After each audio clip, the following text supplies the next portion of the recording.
நன்றி. Thank you so much. Thank you. வயசெல்லாம் இல்லை madam. 1987 October 12. அதான் சொல்லிடுறது. ஏன்னா போன வாரம் ஒரு காலேஜில் 1982ட்டாங்க. நானே கொடுத்துடுறேன். பர்த் சர்டிஃபிகேட்டோட இப்போ தெரிய ஆரம்பிச்சிட்டேன். எங்கே போனாலும் நான் விட்டா மகாத்மா காந்தியோட படிச்சேன்னு. அதனால என் ஒரிஜினல் தான் சொல்லிட்டு போறேன். மகாலட்சுமி கவலையே கிடையாது. அவங்க என்றும் இளமை. அவங்க 18. ரோவர் குரூப் ஆஃப் இன்ஸ்டிடியூஷன் முதல்ல ஒரு பெரிய நன்றி சொல்லணும். ஏன்னா உள்ள வந்ததுலேருந்து இங்க பெரிய கேம்பஸ் போகும்போது உள்ள நுழையும் போதே அதனுடைய என்ன விஷயம் அப்படின்னா, உள்ள வந்த உடனேயே அவங்க கொடுக்குற அந்த மரியாதை இருந்தவங்கள தான் இந்த கட்டடத்துக்கு இல்ல மரியாதை. இங்க உட்கார்ந்துருக்காங்கல்ல மனிதர்கள், அவர்கள் கொடுக்கக்கூடிய மரியாதை.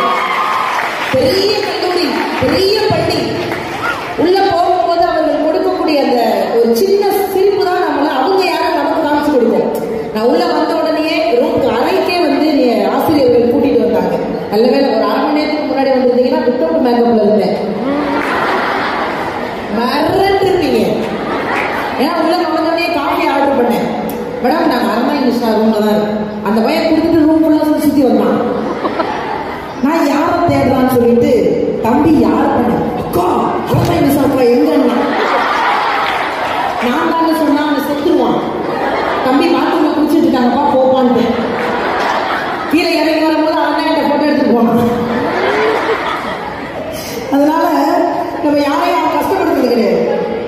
ஏன் கல்லூரிக்கு லொகேஷன் போட்டு வந்துருங்க அப்படின்னு சொல்லியிருக்கலாம். ஆனால் நான் தங்கியிருக்கக்கூடிய அறைக்கு ஆசிரியர்களை அனுப்பி நேராக கல்லூரிக்கு வந்த உடனேயே பிரின்சிபல் மேடம் வாசல்ல நின்று வரவேற்று உள்ள போகும்போது மகாலட்சுமிமா அது வாங்க நிஷான்னு கூப்பிட்டுக்கலாம், வாங்க நிஷா மேடம்னு கூப்பிட்டுக்கலாம். அவளுக்கு யாரும் கிடையாது. நிஷாவா அப்படின்னாங்க. அது எனக்கு எப்படி இருந்ததுன்னா எனக்கும் தெரியல, ரொம்ப வருஷமா பழக ஒரு நான் நல்லா இருக்கணும்னு நினைக்கக்கூடிய ஒரு நல்ல உள்ளம் என்னை கூட்டுறது மாதிரி இருந்தது. நிஷா நிகழ்ச்சியெல்லாம் ரொம்ப பிடிக்கும். நான் ரொம்ப ரசிப்பேன் தெரியுமா. அப்ப வீடெல்லாம் அப்படி இருக்கு புதுசாக நான் பார்த்தேன் எல்லாத்தையும் வாட்ச் பண்ணுவாங்களோ